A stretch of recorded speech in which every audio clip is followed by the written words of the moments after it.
আমার সকল ইউটিউব ফ্রেন্ডসদের জানাই আন্তরিক শুভেচ্ছা এবং অভিনন্দন। আজ যে কবিতাটি আমি আপনাদের সামনে উপস্থাপন করব, কবিতাটি একটি বাস্তব ঘটনা এবং একটি কাল্পনিক ও কৌতুকপূর্ণ রসবোধক কবিতা। তো আশা করি কবিতাটি আপনাদের মনোগ্রাহী হবে এবং ভালো লাগলে অবশ্যই কিন্তু সাবস্ক্রাইব করবেন এবং শেয়ার কমেন্ট করে আমাকে জানাবেন যে কবিতাটি আপনাদের কেমন লাগলো। তো চলুন শুরু করা যাক আজকের কবিতা। কবিতার নাম নারদের জেল। নারদ বলেন নারদিনীকে, বড়ই চিন্তা বেঁধেছে দানা মনে। নারদিনী বলেন, কি যে বলেন প্রভু, স্বর্গে তো আছেন দারুণ খোশ মেজাজে, রাজার হালে কিসের চিন্তা তবে? নারদ বলেন, চিন্তা কি আর বলে টলে হয়? শুধু কি বসে বসে চুপ করে থাকা যায়? কি আর বলবো তোমায়, একদিন হলো কি স্বর্গে এত খুশি দেখে চোখ পড়ল মর্তপানে। দেখি তো সেখানের অবস্থাটা কি, মর্তবাসী কেমন রয়। সে কথা আর কি বলবো তোমায়, পাছে পাই ভয়, স্বর্গে যেন এ কথা পাঁচকান না হয়।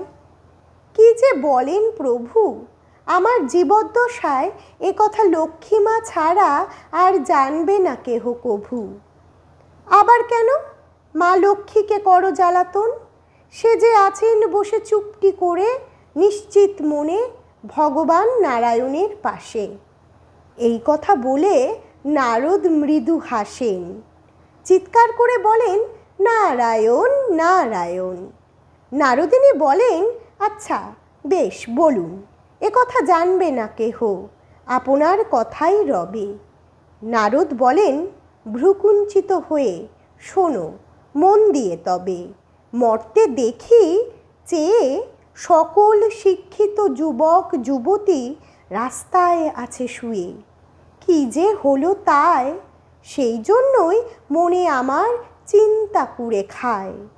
যেতেই হবে মর্তে সঠিক খবরের সন্ধানে, নইলে শান্তি হবে না যে মনে। নারদিনী বলেন, খুবই তো চিন্তার বিষয়, মর্তবাসী থাকলে কষ্টে স্বর্গসুখ যে হয় বেদনাময়। নারদ বলেন হেসে, এতক্ষণে সঠিক কথা বলেছ তুমি, এজন্যই তোমাকে এত ভালোবাসি যে। নারদিনী বলেন, প্রভু আর দেরি করা হবে না সমীচীন, সত্যর আপনি যাত্রা করেন মর্তে, সত্য বার্তা নিয়ে আসুন এক্ষুনি। নারদ বলেন, আসি তবে প্রিয়া, সাবধানে থেকো কিছুক্ষণ, তোমার জন্য ব্যাকুল হয় আমার হিয়া। নারদিনীর নতমস্তক প্রণামে নারদ নিল বিদায়। স্মরণ করে বলে উঠলেন, নারায়ণ নারায়ণ, সাবধানে যেন থাকা হয়। নারদ নামলেন স্বর্ণ পালঙ্কে মর্তে। নারদকে দেখে কত লোক হলো জমায়েত। সন্দেহভাজন ব্যক্তি বলে কোনো একজন পুলিশকে দিল খবর। চারিদিকে পড়ে গেল হই হই রব। পুলিশ এসে হাজির হলো। বিস্মিত নারদ ভাবল মনে, ভারী তো মুশকিল হলো এই ক্ষণে, কি জবাব দেব তবে? পুলিশ বলেন, আপনি কে? কি আপনার নাম?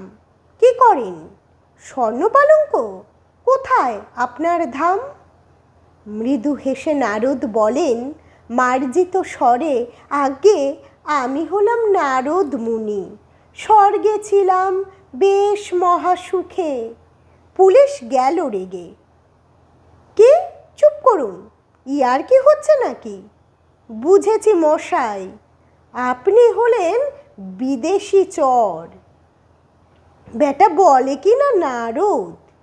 রেগে গিয়ে পুলিশ বলেন পারিষদকে, বেটাকে এক্ষুনি ধর।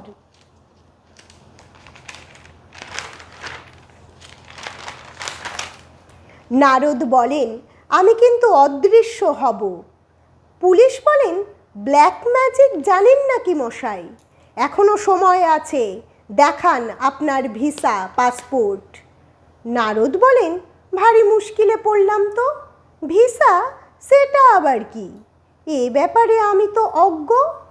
নেকা, জানে না যেন ভিসা কি। তাহলে আর বাঁচার উপায় নেই, আপনাকে অ্যারেস্ট করলাম এক্ষুনি।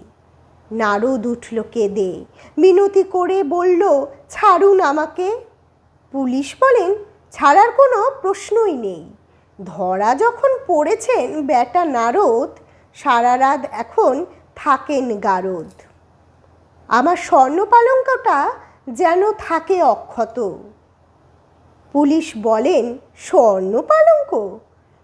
বলেন কি, ওটা আপনার? নারদ বলেন, আজ্ঞে হ্যাঁ, স্বর্গে আমি ওটা পুরস্কার পেয়েছিলাম। স্বর্গে? ও আচ্ছা, বুঝেছি, আপনি তাহলে কাশ্মীরের বাসিন্দা। তা আগে বললেই হতো। নারদ উঠল চমকে, কাশ্মীর? সেটা আবার কোথায়? আপনি জানেন না যেন কাশ্মীর নিয়ে এত সমস্যা হচ্ছে? ভারত পাকিস্তানে তো বেঁধেছে যুদ্ধ। নারদ বলেন, আজ্ঞে এ তো দেখছি গোটা মর্তটাই সমস্যাবদ্ধ। নারায়ণ নারায়ণ। থামুন মশাই, আপনি দেখছি স্বয়ং ভগবান নারদের ভূমিকা পালন করছেন। তো আপনি মুসলিম না হিন্দু, নাকি বৌদ্ধ, খ্রিস্টান, পারসিক? এইবার বেটা পরিচয় দিন তো সঠিক। ভনিতা না করে বলুন, কত টাকা চুরি করে বানিয়েছেন এই স্বর্ণ পালঙ্ক? নারদ বলেন কাতর স্বরে, বিশ্বাস করুন, আমি চোর নই, আমি হলাম প্রভু নারায়ণের ভক্ত। তাই তো এত অপমান সহ্য করেও মনকে রেখেছি শক্ত। পুলিশ বলেন রেগে, চুপ কর বেটা ভণ্ড, কত পার্সেন্টেজ নিবি বল, তোর স্বর্ণ পালঙ্ক দিবি ছেড়ে? এই কথা বলে পুলিশ আসে তেড়ে। আজ্ঞে ওটা নিলে কি করে হবে? স্বর্গে একলা আমার প্রিয়া কি করে রবে? কিভাবেই বা যাব স্বর্গে? দাঁড়া বেটা, আবারই আর কি? আজ্ঞে না, আমি স্বয়ং নারদ। কিভাবে মিথ্যে দি ভাষণ? এ কথা সত্য, জানতে কিছু তথ্য, মন হয়েছে চিন্তিত। পুলিশ ভায়া গোফের ফাঁকে হেসে কয়, নির্দ্বিধায় বল বেটা, রাখিস না মনে ভয়। নারদ বলে, আমি চাক্ষুষ দেখেছি, রাজপথে আছে শুয়ে হাজার হাজার যুবক যুবতী, কি হয়েছে তাদের? পুলিশ বলেন হেসে, বেটা সাধু বেশে, এতদিন ছিলি কোন দেশে? জানিস না বুঝি কিছু? এ রাজ্যের রানী মুখে সদা সত্য বাণী, রাজ্যবাসী থাকে অনাহারে অনাদরে। কি জানি কিভাবে শিক্ষিত ছেলে মেয়েগুলো কি দোষে বেকার হলো, চাকরি হলো চুরি। বুঝিস না বুঝি? তুই বেটা ছদ্মবেশে কিভাবে কিনেছিস এই স্বর্ণ পালঙ্কখানি? নারদ বলেন, এইবারে তবে বুঝিলাম আজ্ঞে, কিভাবে বিপাকে পড়েছে এই মর্তবাসী। এইবারে ভাবি মনে, কি করে যে পাবো আমি মুক্তি তবে? পুলিশ বলেন, রেগে অত নয় সহজ, পেটে ও বুকে লাথি খাবি রোজ, তাহলেই বুঝবি নারদ বেশে গারদে পড়বি, গারদে মরবি শেষে। কোর্টে দেব চালান তোকে, পড়বে অনেক ধারা, কে তোকে বাঁচায় দেখব, কার আছে কত জোর। সঙ্গে দেব অপবাদ চোর, এখনো সময় আছে, সমঝোতায় আয়, আমার কথায় দিলে সায়, মুক্তি পাবি তাই। নারদ পড়ল বিপাকে। পরদিন সকালে খবরের কাগজে হেডলাইনে গেল দেখা, স্বর্গের নারদ মর্তের জেলে রয়েছে বসে একা। পরদিন সকালে খবরের কাগজে হেডলাইনে গেল দেখা, স্বর্গের নারদ মর্তের জেলে রয়েছে বসে একা। নমস্কার আমার সকল ইউটিউব ফ্রেন্ডসদের আমার পক্ষ থেকে আজকের কবিতা এই পর্যন্তই। আপনাদের কেমন লাগছে আমার এই ভিডিওগুলো এবং কবিতাগুলো অবশ্যই কমেন্ট সেকশানে জানাবেন, এবং যারা যারা এখনও আমার এই চ্যানেলটিকে সাবস্ক্রাইব করেননি তাদের বলবো অবশ্যই আমার এই চ্যানেলটি সাবস্ক্রাইব করুন, তাহলে আমি নতুন নতুন যে কবিতাগুলো আপনাদের জন্য নিয়ে আসি সেগুলো সবার আগে আপনারা দেখতে পারবেন। এবং যারা অলরেডি আমার এই চ্যানেলটি সাবস্ক্রাইব করেছেন তাদেরকে আমার পক্ষ থেকে আন্তরিক শুভেচ্ছা এবং অভিনন্দন। সকলে ভালো থাকুন, সুস্থ জীবন কামনা করি। ধন্যবাদ।